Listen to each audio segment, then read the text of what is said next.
Hello, welcome back. This will be the third part, maybe kind of long because there are a few slides we're going to get through. Um, so in the first part, we talked about collecting the facts, the geography of the area, soil, slope, vegetation, etc. We've identified what the event that the plan is going to be for, and we have identified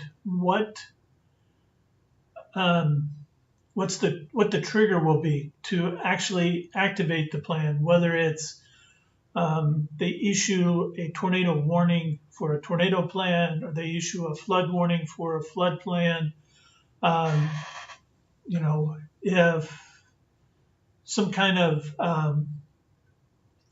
looting or rioting or something has happened, if it's some kind of civil unrest kind of plan, whatever the plan is, make sure that you have what's going to activate that plan and then ensure that you put that plan into motion. Okay.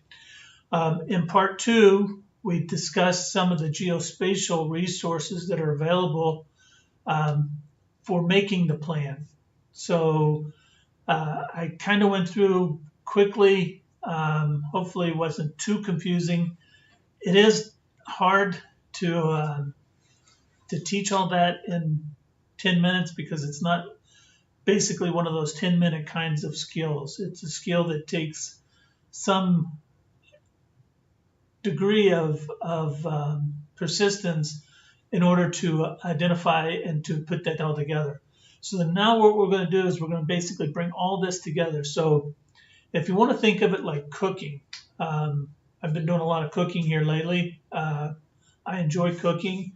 My wife enjoys it too, so it's working out pretty well. But you think of it like baking a cake or making a casserole. You basically cut up all of the different ingredients and you have them sitting on your counter. Basically, that's where we're at right now. We've cut all the ingredients. We've chopped the potatoes, we've chopped the carrots and the corn and all that stuff. So everything is now sitting in the bowls, ready for us to mix it together and put it in the bowl. And then we're going to put it in the pan so that we can actually cook this thing. All right, so in the plan, and I'm going to apologize now because I will be looking at my other computer somewhat, so I'll be looking away from the camera. But I'm trying to go through some of the things that I've already identified to make sure that I cover all the aspects. Okay, so again, as I said, now that we have everything, we're going to start the mixing. We're going to start putting in to combine the ingredients. So first thing we're going to define is what the situation is. Okay, and this situation is the situation as it's anticipated at the time of the event. So one of the events that we've been talking about quite frequently in this series is a snowstorm. So I'm gonna try to stick to that as much as possible. But I want to get into some of the more serious types of things. Some of the stuff has hit the fan kinds of scenario kinds of things, and get you kind of thinking about that as well. So in the snowstorm, we've got our plan, and we've identified what we think we're going to need, or what's going to be the trigger for this plan. So obviously the trigger is going to be that they predicted that there's going to be a severe snowstorm. Okay, so the situation at the time is you're going to be probably stuck in your house. Okay, now we are defining the situation as the portion of the main portion of this plan. So anticipation of the situation is that there will be a significant amount of snow that will prevent us from being able to get out to get resupplies. Okay, the same is true as folks probably will not be able to get to the stores to actually open the stores. So the situation is we are sheltering in place. Okay, we anticipate that this will last I don't know, let's say a month, just to be safe, okay? And that we're not going to be able to get resupplied. Now, another consideration for this, snowstorms, there's generally associated with ice storms. Snow and ice usually wind up with power outages, okay? So part of our situation is, let's put in here that the power will be out, okay? I'm going to try to remember to come back to some other aspects towards the end of this.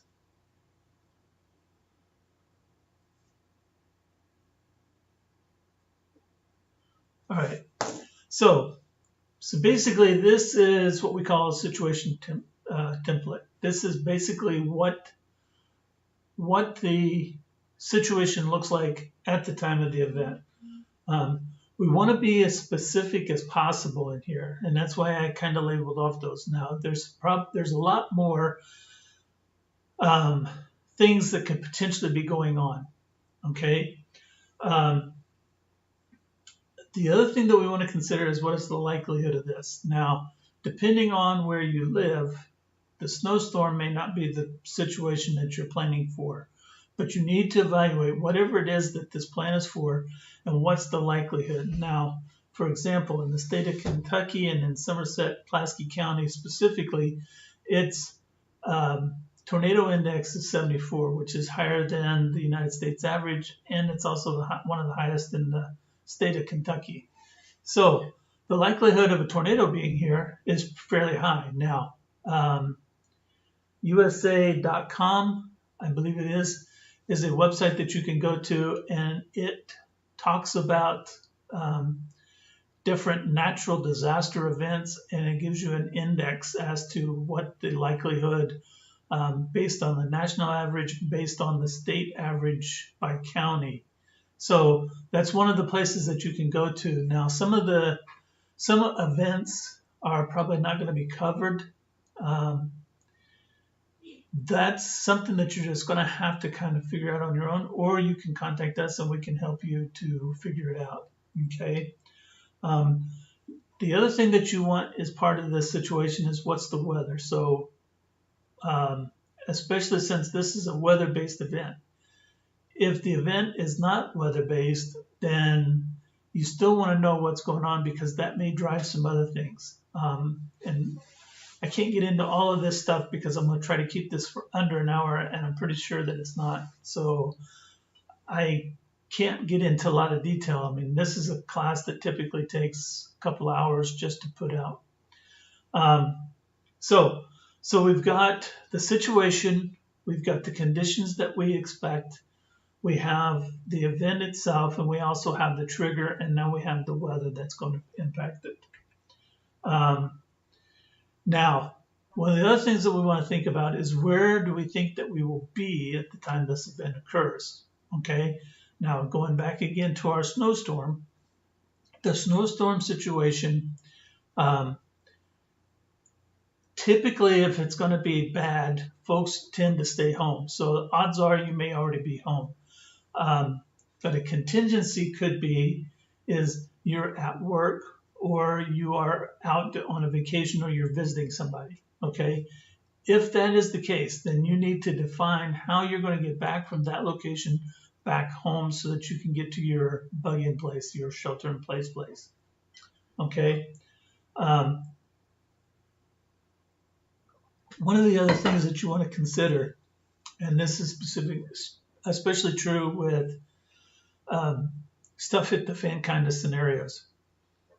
If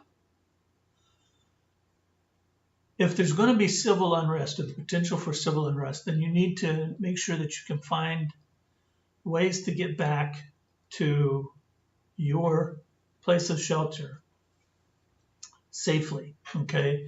So in the case of the snowstorm, you want to avoid, if at all possible, streets and roads that have steep hills on them, okay? Typically, vehicles don't like to stop when you have a very steep hill and a lot of snow, okay? So plan your routes accordingly. Okay, it may take you a little longer to get back, but it's safer in the long run. So in cases, so some other situations, so like earthquakes, potential for roads to be damaged during an earthquake are pretty great. So in the case of earthquakes, try to find locations that don't have a lot of overpasses, or that you don't have to travel on an overpass. Elevated roads of any kind you want to try to avoid, because typically those are not going to be elevated for very long. So these are all the things that you want to think about. Where are you going to be when this event occurs? And then how are you going to get to your safe location? Make sure you know that route, okay? Practice that route. I highly recommend that you use the geospatial tools that we talked about and actually plot different routes in ways that you can get home. Using a topographic map, again, we can look at the contour lines. If we have contour lines that are really close together, then those are roads that you don't want to pass on, because those are going to have steep slopes on them, okay?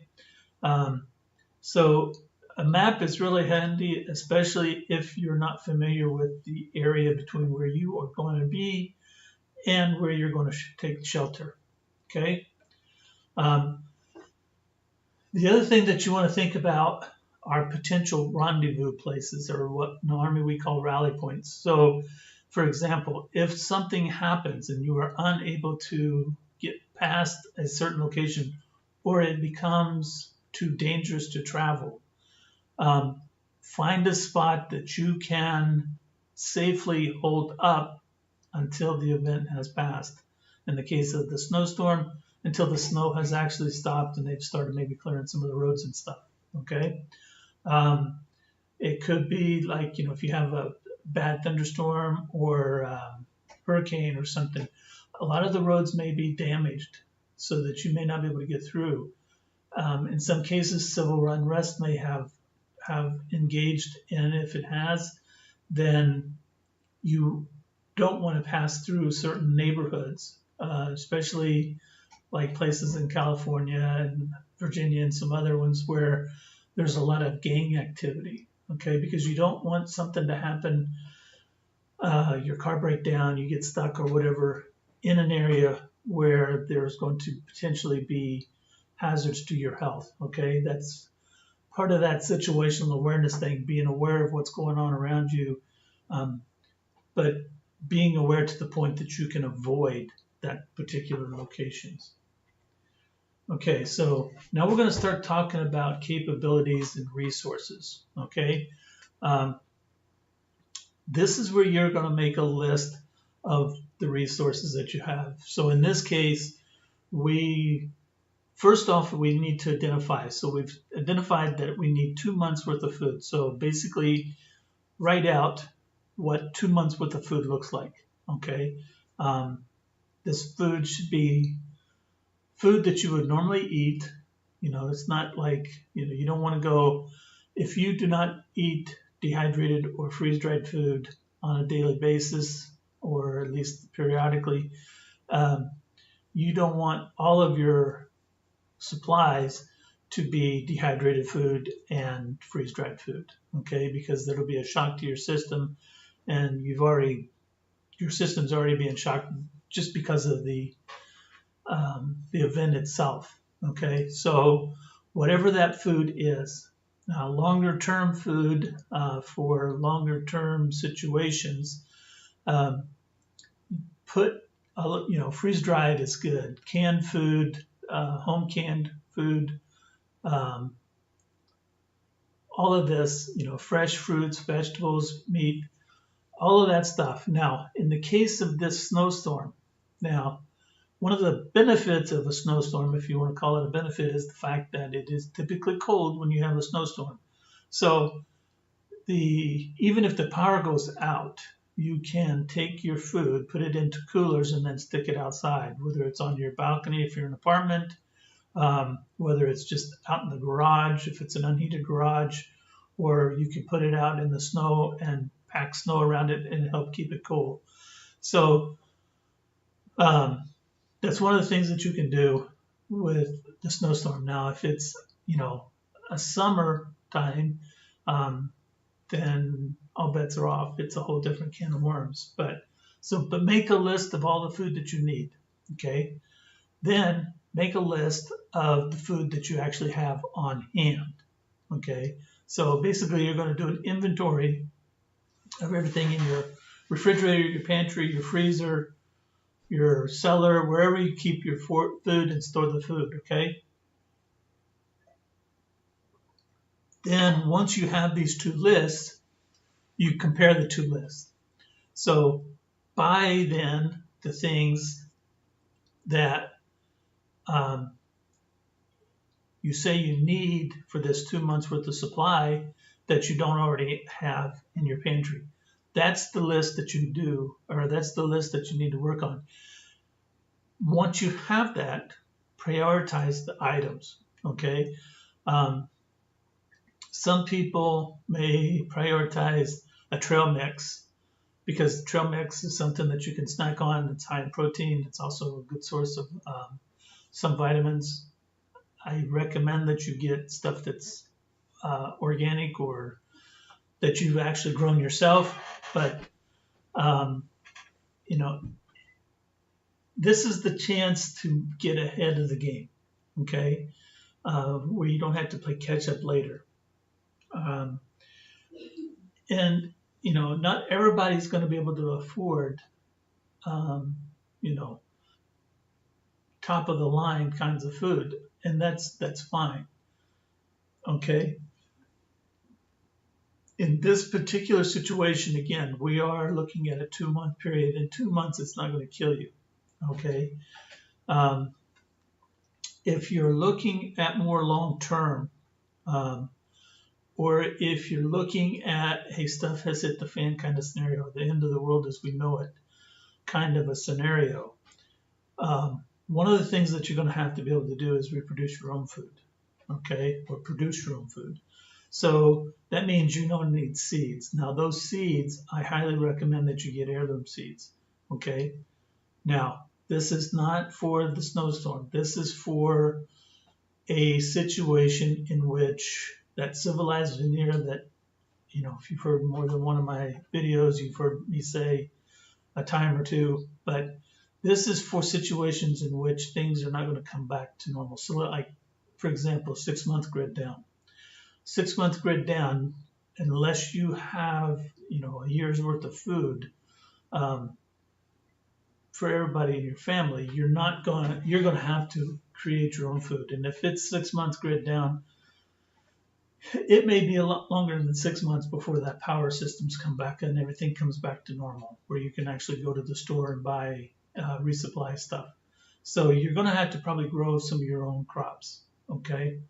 I recommend if you do that you at least have a greenhouse as large as you can make one. But the source for that stuff needs to be heirloom seeds, because we want to get into having food that is not only good for us, tastes good, but is not going to cause harm to us. And if you're buying just normal seeds, they may not be the best for you. Okay, so that's why I say focus on heirloom products. That's going to be the best for you, and then those are the things that you'll grow. The other thing that you can do is to identify potential workarounds. So, for example, meat is the protein. Okay, we all need protein. Now, everybody usually, if you're a vegetarian, you get into the soybean stuff. The problem with soybeans is soybeans have been genetically modified. So that's probably not your best source of protein. But peanut butter could be another source of protein. Nuts is a source of protein. So start looking at things that you can do or get and that will store, that will provide you all the nutrients that you need in order to make it through and extend through this period of time. Okay. One note on food, and I'm not sure, hopefully I don't get into it later, but if I do, I will meet again. But in this case of the snowstorm, when you go to start eating the food, then and say the power is out, the thing that you're going to focus on first are your fresh fruits and vegetables. Use them out of the freezer. Use anything that's frozen that you can't store immediately, because those are the foods that are going to go bad first, and you want to use those before you start using things that are canned, dehydrated, or freeze dried. Okay. Now, in regards to those supplies that we were just talking about, where are these supplies located? Okay, and be specific, because, for example, a wife puts stuff up and she has things in different cupboards, counters, closets, under beds, wherever she puts them, or a husband. Sometimes they kind of fail to talk to each other. The person who actually stores the stuff is going to know where that stuff is. The person who doesn't is going to will have to look for all that stuff. So if you actually list where these items are, then it doesn't matter who's in charge or who's running things. For whatever reason, somebody may not be there. Something may happen to them. They may be unconscious or whatever, and they need some of the items that are in the supply closet. By identifying where these supplies are, then they'll be able to find them, especially if you have a group. Now, this kind of ties in also with this cache system, and people have asked me about having caches and stuff. Again, caches can be beneficial that are outside of the shelter-in-place location or the bug-in location, whatever you want to call it. It can even be outside of your bug-out location if that's where you're going during this event. The thing that you want to make sure is that these items are secure. In other words, that people can't find them, that there's a chance, no chance that folks will find them. Preferably, you want it on your property. If that's not possible, then you may want it in some kind of a public area, like a national forest, national park, or state county park. Yeah, that gets into some tricky gray areas, especially for legality. But if you put it on somebody else's property, unless you have had prior permission, it's a good way to get shot. Okay, so remember, things are not going to be operating as normal during a event. And while we're using a snowstorm as the event in this, that seems kind of mundane. We've kind of all been through them before, but you never know how people are going to react when things really start to get bad. Okay, so try not to. I would highly recommend you don't store anything on somebody else's property unless you have talked to them and have already gotten prior permission from them in order to put that stuff on there. And that means that you need to make sure that everybody in that household or that has anything to do with that property knows what's going on.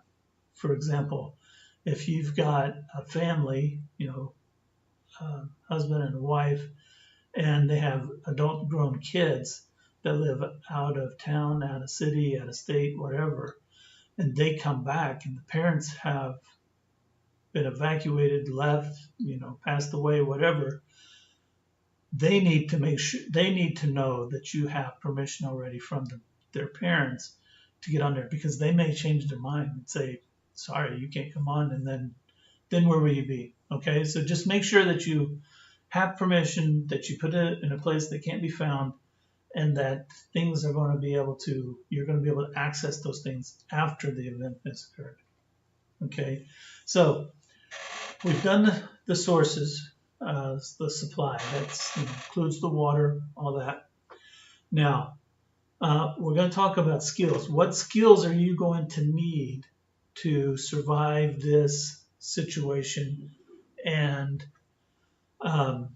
this event? What skills do you guys have? Now, if it's a group, what skills do the group have? And this is kind of tricky because a lot of people want to say, yeah, I can do this, I can do that, I can start a fire in a blizzard, I can start a fire with 500 mile per hour winds.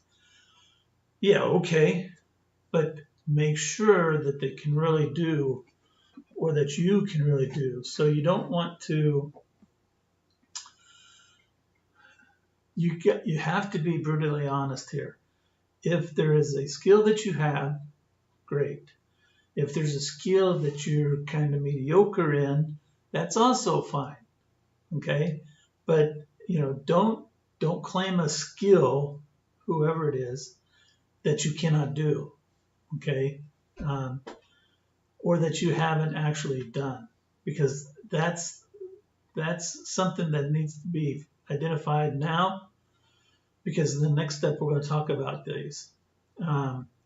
So then you're going to, once you've identified all the skills that you and or your group have, now you're going to identify all the skills that you need in order to survive this event. Okay, in the case of the snowstorm and the power goes out, you're going to have to be able to build a fire somewhere, some way. You're going to have to be able to cook, or at least warm up food over this fire that you build. You're going to have heat in order to stay warm. You're going to have water. So identify these different skills, whatever they are. Now, if you start getting into stuff hits the fan kinds of scenarios, then you're going to start to get into a lot of other different skills. Basically survival types of skills, security types of skills. How can you protect your perimeter, your location, your supplies, the people that are with you? All of these are things, skills and stuff that you're going to have in order to survive a situation in which the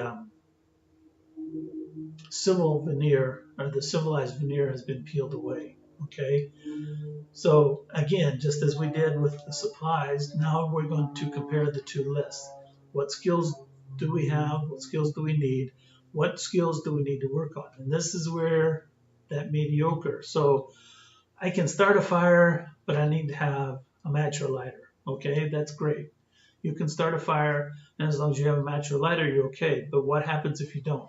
So that's when you then have to start to learn how to create a fire without having a match and without having a lighter. Okay, so that means like using a 9-volt battery and a piece of steel wool, using a bow, and creating a fire from the bow, in which that's a hard skill. I mean, that's one of the tougher ways to have to light a fire. It works, you can do it, but it takes some energy to do that.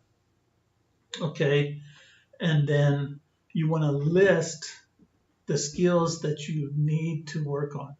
Okay, and then you want to prioritize that list. So, for example, building a fire, all different ways. End result is you have to have fire. You have to have fire for heat. You have to have fire for cooking. You have to have a fire. Okay, so that's going to be one of the top skills that you want to make sure that you're able to do, and cross-train others as you have learned these skills. You need to practice these skills. Okay, so transportation. This is another resource. What forms of transportation are you going to have available to you? And then how are you going to get to these different locations? So, for example, in the snowstorm, it may or may not make that big of a difference unless you are out and have to get back to your shelter location, i.e. your home, okay? Um, that's kind of an important thing to know. Um, Now, if you have a bug out situation where you have to leave where you are and go to some other place because that is the point of safety and not where you currently reside, do you have enough fuel for each of these vehicles in order to get to those locations or that location? Okay. Um, and then where are these vehicles going to be located?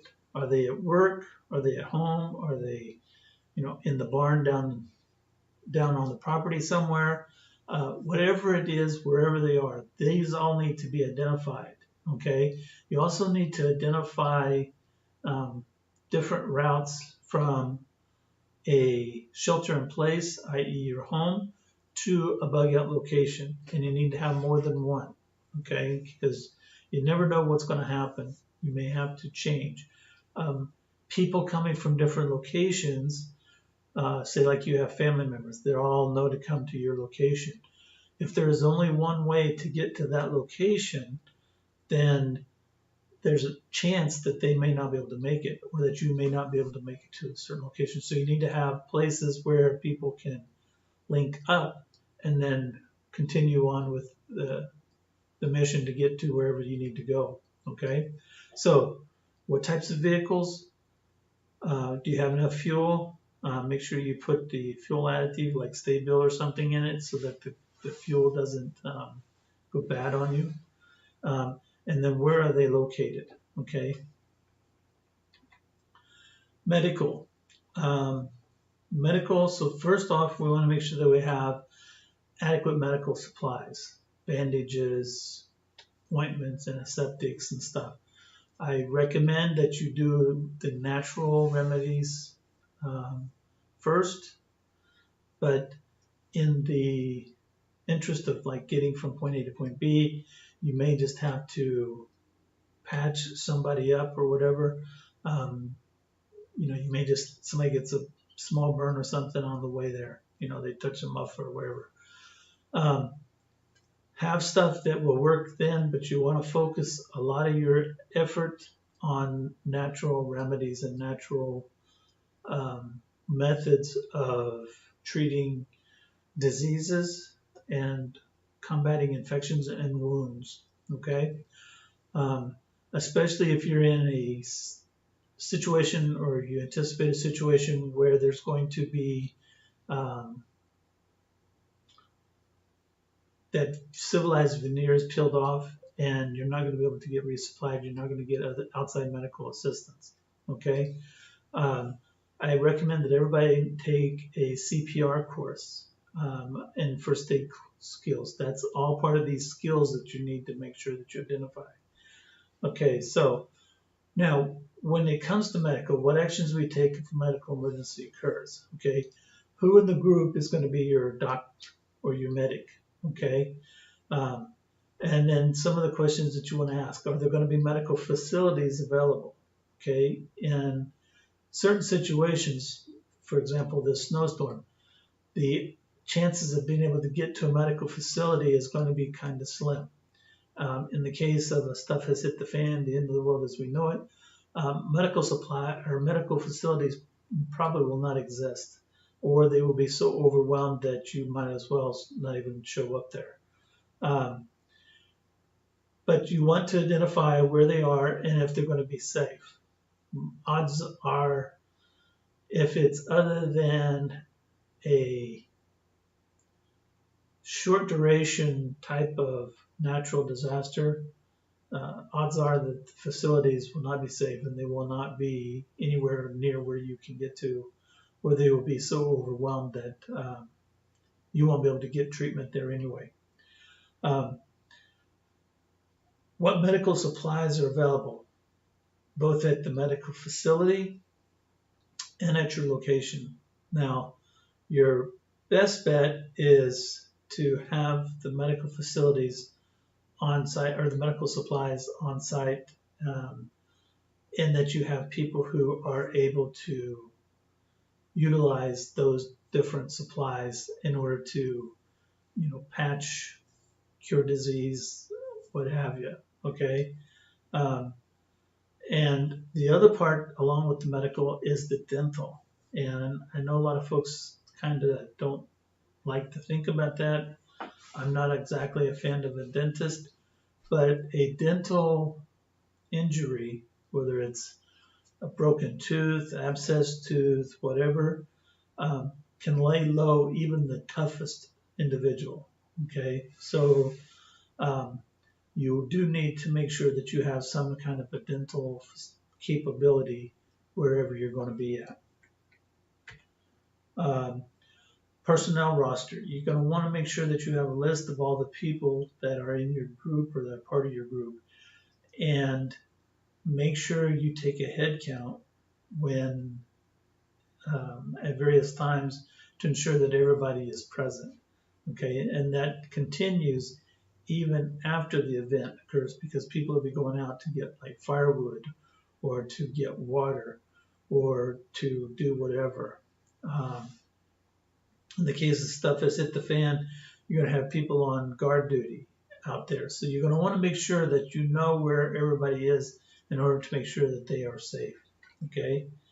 And then you're going to want to know what their strengths and weaknesses are.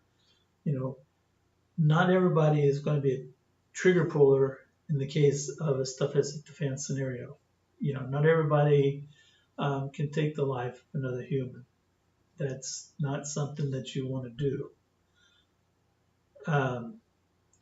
So identify those who can be a trigger puller, those who can't be. Identify those who can do medical stuff. Identify those who have dental. All of these different skill sets. These are all the things that you need to know about these people, because then you're going to also do what we call a duty roster in the Army. Even in the snowstorm, you're going to probably want somebody, at least one person awake at all times to ensure that nobody tries to break in and take what you have or to do harm to those that you have been entrusted with. Okay, so that's where you're going to have a duty roster, and part of that duty roster is going to be guard duty. That means they need to be awake to keep an eye on everybody while everybody else is asleep. So basically, you can rotate it in shifts. How many ever people you have, that's basically how many you have to divide 24 hours up in. Okay. Now, guard duty needs to continue even during the waking hours, because even if you're not on guard duty, but it's during the day, then you need to be on guard. Okay.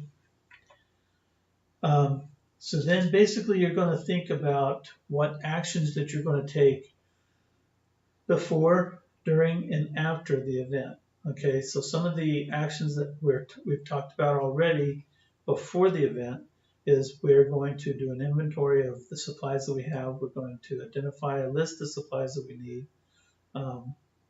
food, water, medical supplies, etc. And then we're going to during the event, to identify the actions that we are going to take. So, for example, we're going to get everybody huddled into one room and close off all the rest of them in the house in a snowstorm. We're going to make sure that the food gets put out into the cold when the power goes out. We're going to start a fire. How are we going to start a fire? Where are we going to start the fire? What type of fire are we going to have? How are we going to do that? All of these are actions that you're going to take, and these need to be written down, because you may not be thinking straight when the event occurs. Now, snowstorm is pretty benign.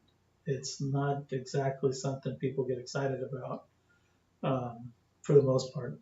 After their, most people's first or action before the snowstorm happens and they get locked up is they go get milk, bread, and eggs at the store. Okay. We want to do a little more now. We want to be ready for whatever is going to happen or potentially can happen. So we think about this.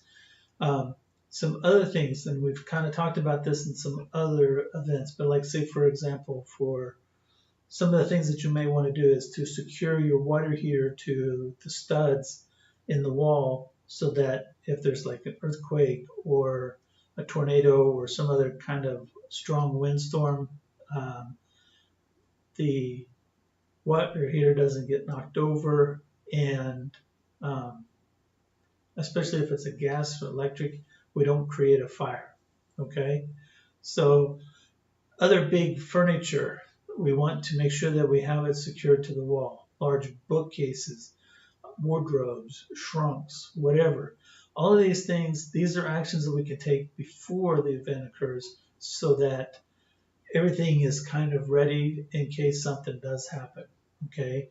Um, Other actions like during an event. So, for example, we have a 6-month power outage. Power goes out all across the state, the county, whatever.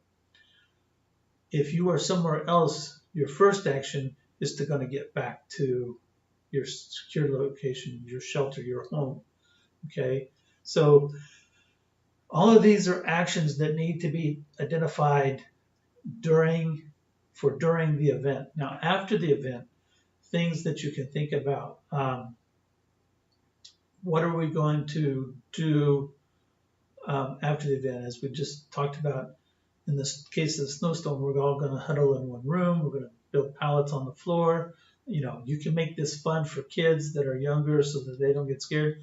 Make it a game. We're going to be camping in the middle of the front room, and we're going to have a kind of a campfire going. Okay. It may be a propane stove that, you get those little cans of propane, the little camp stoves. It may be some candles that you sit inside of a pie tin. I'm going to try to do a video on that here when I can get back outside. It's been raining here a lot, so I haven't been able to get outside.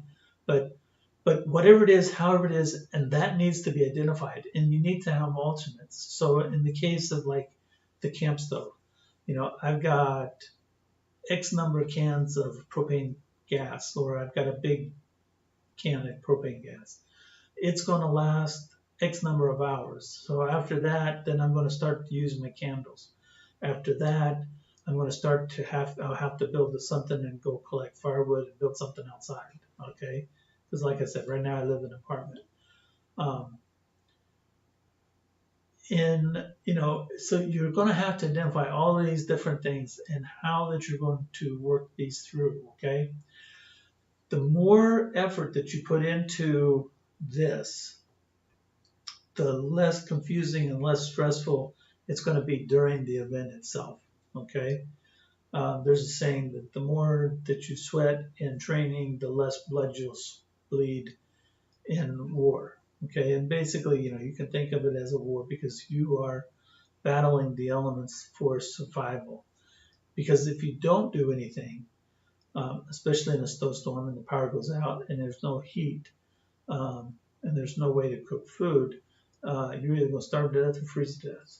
Okay, so neither one are key options that we want to do. So think about it. The more that you can put into this, the more actions that you can identify before, during, and after, the less stress that you're going to have and the less things can go wrong during the event itself or even after the event.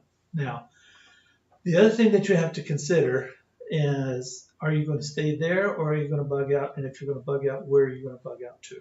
Okay, that needs to be identified. There's a course that we teach called site selection,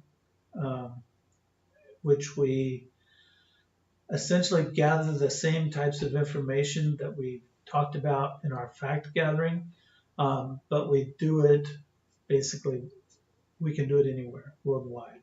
Okay. But you need to make sure that you understand what this is and when the event that occurs that's going to cause you to bug out, that is the second trigger. What is going to cause you to move out from where you are to an alternate location that is more secure than where you are at? Okay, then how are you going to get there? What kind of cache items are you going to have there? Can you have anything cached? Because the problem with bugging out is most folks,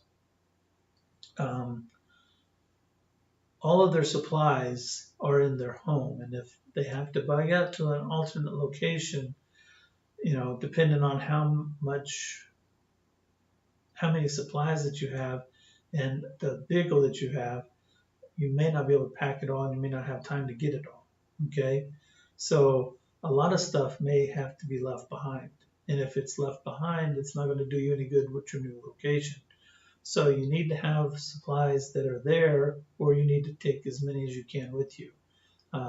That's the reason why we have bug-out bags, which have an extended amount of supplies greater than 72 hours, usually up to a couple of weeks or more, that you can take with you, that you can get secure quickly, and then leave.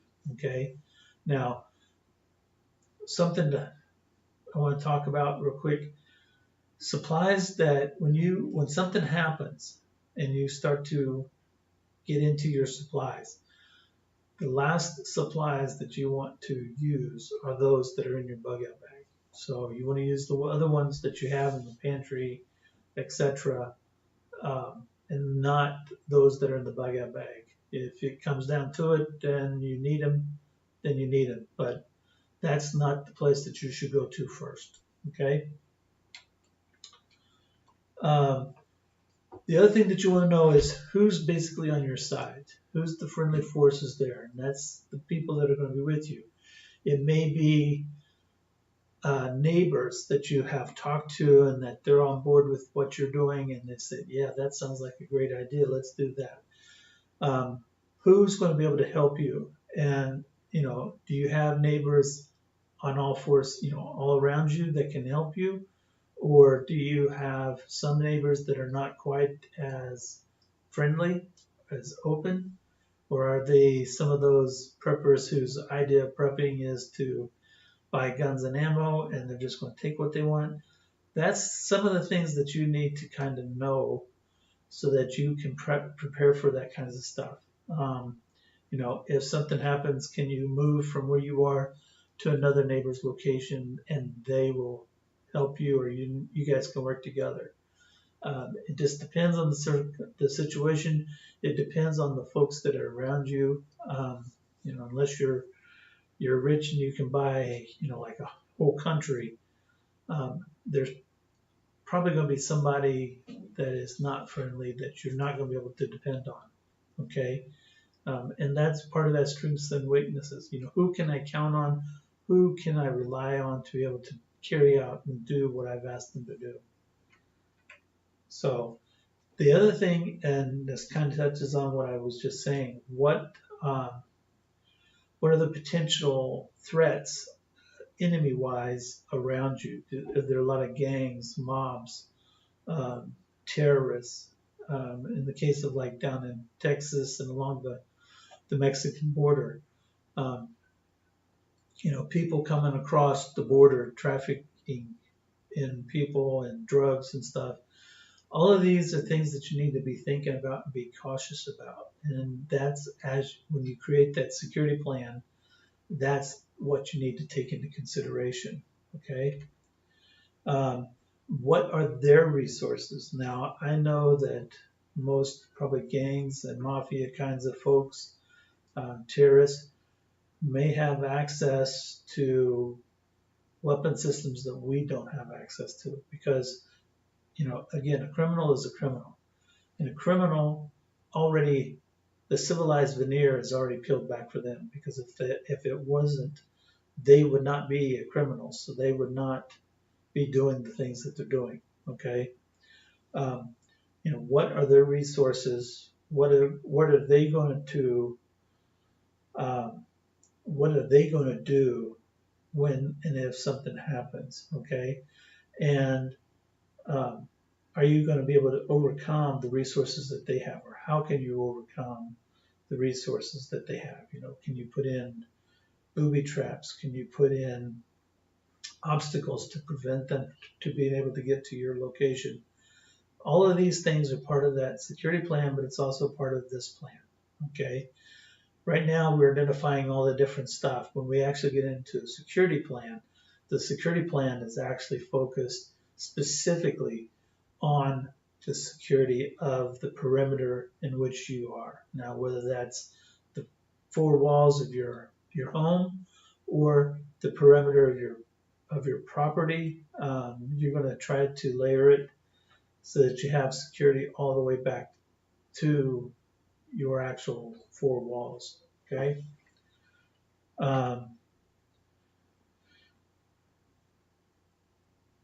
So basically, yeah. So we're going to talk about, what are they going to do, and will they be able to overwhelm you and then take your resources? Are you going to have to bug out? And if you do, where you're going to go?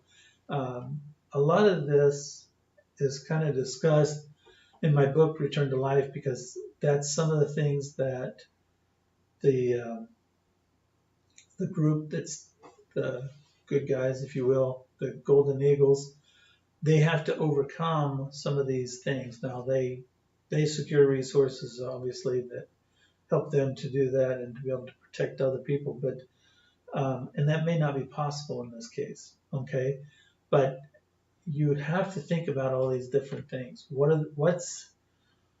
is the quote unquote enemy going to do?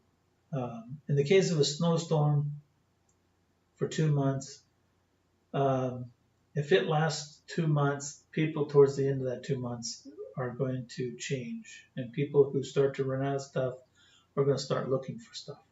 Okay.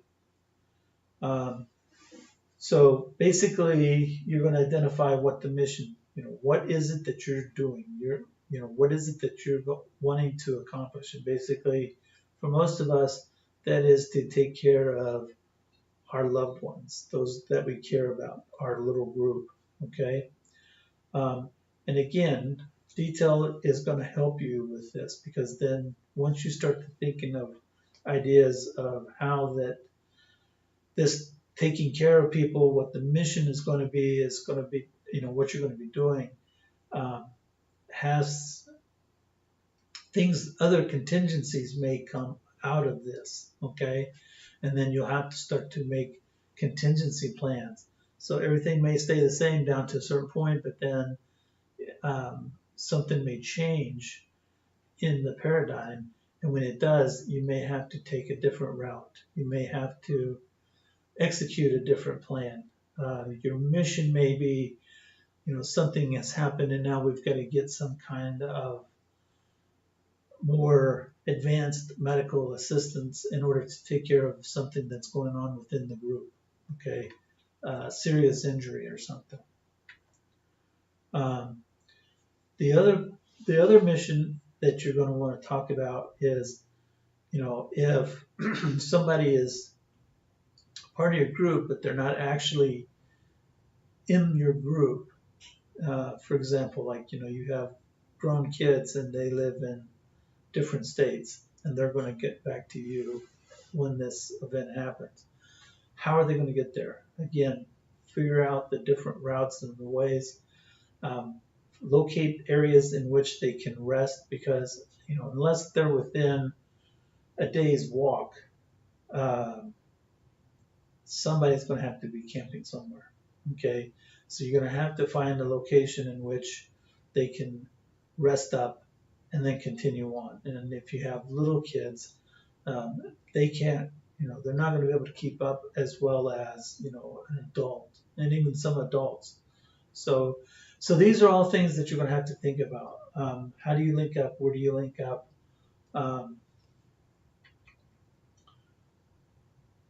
So these rally points, how will everybody get to these rally points? So, for example, one rally point may be your house, your home. But there may be additional rally points from their point to your point.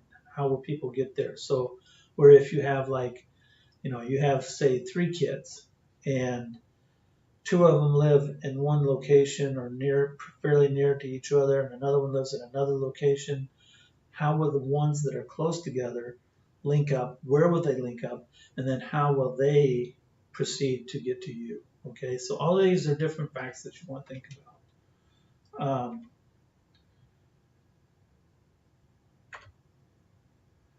One of the other things that you need to think about, and this falls more so, in a stuff has hit the fan scenario or the end of the world as we know it. And that means that the civilized veneer, has been peeled back, and it probably will not come back. Okay, for example, we have um, a year or more of grid down. I mean, we take a corneal mass injection, and the grid has been totally fried across the planet. Um, Whatever, something has happened, um, and the civilized veneer will not probably come back in the foreseeable future. So what are you going to do with the people who try to attack you and that you capture? Okay, and this is something that's going to be difficult for a lot of people to think about. So it's something that you need to consider right now, because you've got to get your mentally prepared for that, because that's not just something that you're going to wake up one day and say, I'm just going to shoot everybody that comes and tries to attack me, because you don't want to do that, or you may not want to do that. That's going to be your decision, and it's going to be a tough one. I'm just going to tell you. Taking another person's life is never going to be easy. So you really need to think about how you're going to deal with that situation. Okay. And if you are going to hold them, where are you going to hold them? How long are you going to hold them? Will you execute them? Is there a crime that they could do that would be so heinous that you would execute them? If they're trying to steal food to protect their family, is that enough reason to take that person's life? I don't know. It's something that each individual is going to have to deal with, and they're all going to have to think about it. I cannot give you the answer to that question, but it's something that you really seriously need to think about. So, so it's something that needs to go in this plan, and everybody that's part of that group needs to be on board with that. You can't have one person saying no, or even two people saying no, we're not going to do that, because then you're going to start getting problems within your group that can start to divide the people up into things. Because in this group, everybody needs to work together. Everybody has to be basically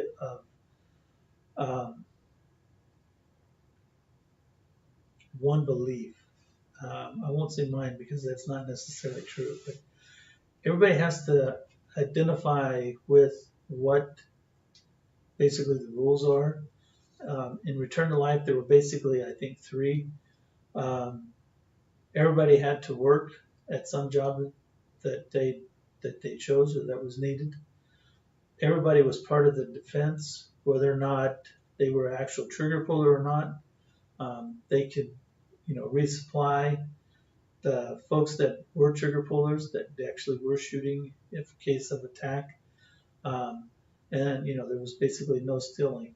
Everybody was taken care of. Everybody shared the same things, so there was no need to steal from somebody else. Okay, I think there maybe were a couple more, but basically those are the base beliefs. But whatever those beliefs are, you need to identify them. You almost need to have a charter. This is what we're going to do. This is what we believe, and this is how we're going to execute this. Okay, that's all part of this plan. I know it sounds fear-mongering or whatever, but I'm telling you, if something happens that is serious enough that this kind of stuff needs to be engaged, you need to be ready for this. Okay.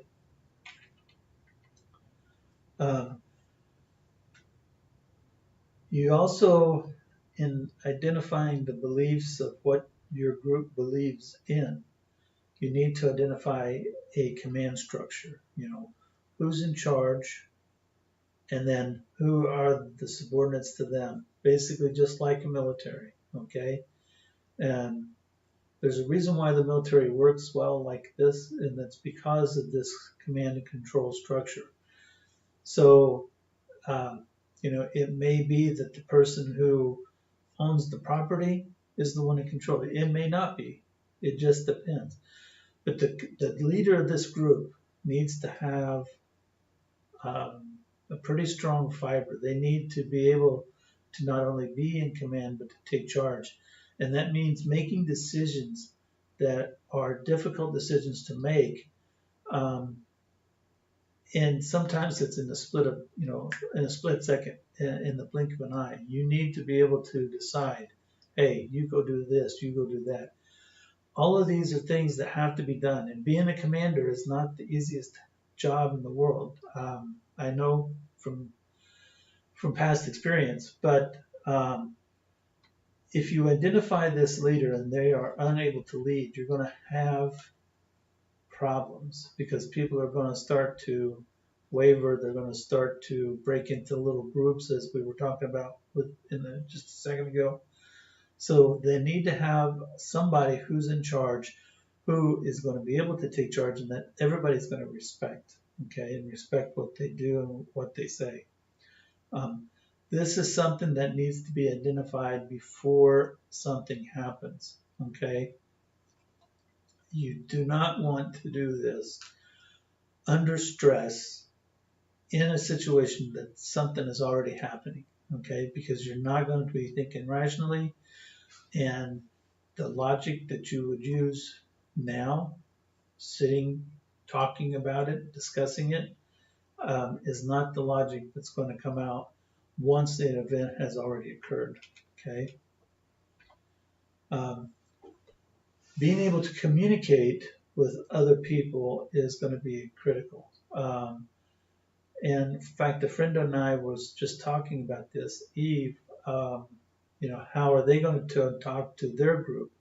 And then if for some reason they have to link up with another group, how would they talk to them? What frequencies, what channels, what gear, whether it's a CB or a ham radio or smoke signals, whatever it is that you're going to use, you need to identify that, and that needs to be in this plan, and then everybody has a copy of the plan so that everybody knows.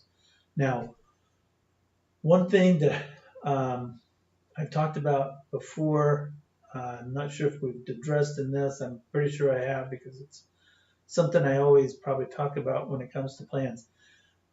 As you can see, the things that we're putting in this plan is very detailed. It basically tells everything that we possibly could do, will do, should do, what we have, where it's at. All of these are different. These are all things that we don't want anybody that's outside of our group to know what's going on, okay? So each of these plans has to be, basically kept secure, okay? And, you can use the military vernacular, top secret, whatever the top classification you want to put, but essentially these plans should not fall into the hands of somebody else, okay? Especially this section, because this is how you are going to be able to communicate. And, like for an example of frequencies and call signs with the CB, most CBs nowadays are 40 channels. So you have a list 1 through 40, and then you randomly identify channels and frequencies in the second column. So if you're on there and on the CB talking to somebody and they say, somebody breaks in and say, hey, what are you doing? Where are you at? The two who are part of the same group can say, let's change to channel number 10. Now, channel number 10 may be channel, 23, okay? The person that broke in on you won't be able to, they'll eventually probably figure it out. But if I say go to channel 10 on a CB, that typically means I go to channel number 10, not number channel 23. But because I have this call sign thing going on, I know, or this frequency, this channel list, if I tell the other person, hey, go channel number 10, they know that it's channel 23. They're going to go to channel 23. The person who broke in on you is probably going to turn to channel 10. And then they're going to wonder why you're not there. Now, CBs are difficult because they are, in the open, and anybody with a CB can get in on that frequency. But there are ways that you can talk that others won't know. There are codes that you can identify that only you guys know. Okay. Now, the military, there's the international code. A is Alpha, B is Bravo, C is Charlie, et cetera, and a lot of people already know that. So if I'm talking on a CB and I don't want to let somebody else know, I may change those letters to something different. So, for example, C may become gamma now, okay? And so G would equal C, etc. So there are ways that you can do that, and you can actually talk to others outside the group. Then you may want to talk to, make contact with another group that is not privy to your challenge and password. There may be another group that's just like you that will make your group stronger. So how do you talk to those folks, and who's going to go talk to them folks? Okay.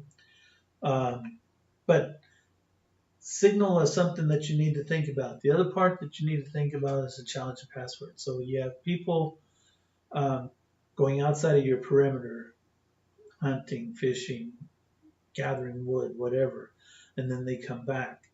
Now, the small group, or a small enough group, especially a family group, you're probably going to know what they, who they are, and just let them in, right? Well, if, for example, they're outside the perimeter and somebody finds them, and then they bring them back and they want to basically get into your camp to raise a ruckus.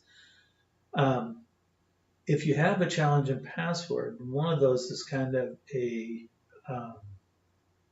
what's the word I'm talking about? A situation where they are in duress. That's the word I was looking for. So basically, somebody's behind them with a rifle or pistol on the person that's coming in the perimeter. They can say, the duress word, and the alerts the folks on the perimeter that something is not right, that something is wrong out there, and they can take appropriate actions. That's one of the things that this does. So there's a lot of stuff that goes into that. And that's going to be that would be a whole different class. So, but have some kind of a duress word that if I mention it, or, the person that's on the perimeter, the guard that is allowing the person in is named Charlie. And I say, hey, Dwight, I need you to, I need to talk to John, one of the other people in there. Because you've called him by the wrong name, that person would then know that something's up. Okay, but they only know that something's up if that has been identified previously in the challenge and password. That's how to prevent infiltration. The other thing is with this is a password where, you can have like a running password, which is usually a number, and the number is like 10, and I say 5, then the other one would be 5. Okay, it usually equals the number that, or however you decide it. Okay, it may be that the number is 10, but it's actually supposed to be, equal to a 1 more than that. So let's see if I can explain this right. So you put in the challenge, or the signal part, the challenge password, you put the number 10. okay? But everybody that's inside the perimeter knows that number 10 is actually the number that they have to respond back is actually going to be one greater than the number that is the challenge number. So for example, 10 is our number, and we know that we need to actually go to 11. Okay, so if I say 6, then the guard should respond with the number 5. Okay, there's a lot that goes into that, and there's a lot of ways that you can do that, but that's just one example. But what that allows is both parties know that everything is okay. Okay, so for example, with the 10 challenge and password, if the guard says the challenge from the person coming into camp says 5, and the person at the perimeter says 5, then that's not the right number. That's 10 and not 11. So that could mean that something has been compromised or that the camp is not secure, which should put the person trying to come in on alert so that they can maybe help to take over and subdue whatever's going in or going on inside the camp. Okay, so things to think about. So then there's a list of like points of contact, and this is especially helpful in the case of natural disasters. And on this list you have emergency numbers, you have a list of people that you need to be able to get a hold of: medical doctor, dentist, lawyer, mortgage company, all these different things. And if you contact me, I'll send you a copy of this list. Basically, I call it like household information. But you also have like the children's or schools, daycare, childcare, whatever it is. All of this information is on there, and you kind of keep this in a couple of different places so that it's secure, so that if something happens. So, for example, in the case of a wildfire, the place that you would put it is inside of a plastic sleeve, inside of a plastic bag that's sealed, and then you want to put that inside of like an empty pie box, okay, inside the freezer. And the reason you put it in the freezer is the freezer and the refrigerator will usually insulate better than a fireproof box, because there's been times where fireproof boxes, you open the box is fine, but you open the box and the papers inside are ash. Okay, but inside of a freezer, especially a deep freeze, it'll work to a degree on the freezer that's on top of your refrigerator or under your refrigerator, wherever it's at. But a deep freeze is the best. The other thing that you want to do is you want to put one of these copies in your bug out bag, so that if you have to bug out, you take your bug out bag, you have a list of this, so that after the event's over and the insurance agencies and stuff start to come to, so that you can start to rebuild, whether it's a flood or fire or whatever, but you got to get your home redone, especially in cases of like tornadoes, hurricanes. By having this information, you can establish your claim before the majority of the folks who don't have this information. Okay, so it's something that you should have. You should have a couple of copies in a couple of different places. I suggest the freezer, and deep freeze is the best. And I also suggest that you put one in your bug out bag or your get home bag.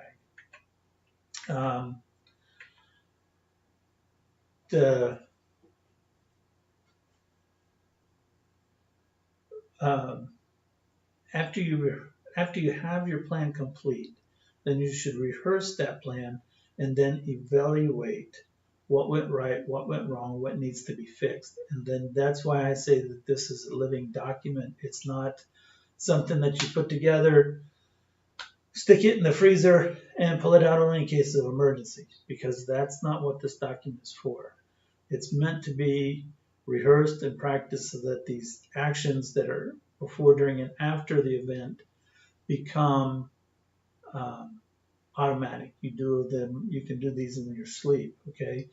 But the other thing that it does is it allows you to evaluate that plan and make modifications. Now, it may not be that something needs to be changed in regards to an action that you need to take, but it may be a situation where a circumstance has changed somewhat and it's a contingency to the original plan. And then you come back to the original plan. But whatever it is, evaluate your plan periodically, at least every 6 months. I would recommend that you do that at least quarterly. Okay.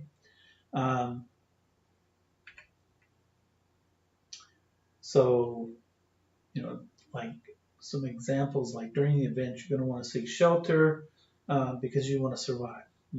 Before you can do anything, you have to survive. And then again, reevaluate. Has something changed? Did something not work? Did I not have enough stuff of something? Okay. Always, always, always reevaluate after you've done this. So basically, you need to have a written plan, as we've discussed. It needs to be as detailed and specific as possible. You need to rehearse that plan, and then you need to modify the plan where it's needed. You need to make sure that your plan is kept secret and secure. You tell only those who have a need to know. When the event occurs, follow the plan that you have laid out, and then that will allow you to survive and then live after the event has happened. Okay, so I know we went through quite a bit of stuff. I know this is probably a pretty long video, and I will break it up into 10-minute segments as I did the first ones. Hopefully that everybody will be able to take a look at these, and they will help folks. Having a plan, having a written plan is actually having a plan. Anything else is an idea, not a plan. So make sure that you do this so that you can, make sure that those you care about will be safe during an emergency. Okay. Again, thank you for stopping by. We will, do some more of these videos later. To contact us, you can email me at guy@greatlivingsources.com. You can go to our website, greatlivingsources.com, and click on the contact button. You can go to any of our blogs, which there's a link on the greatlivingsources.com page. Each of those have links to contact us, or most of them should. You can contact us through the links that are underneath the video.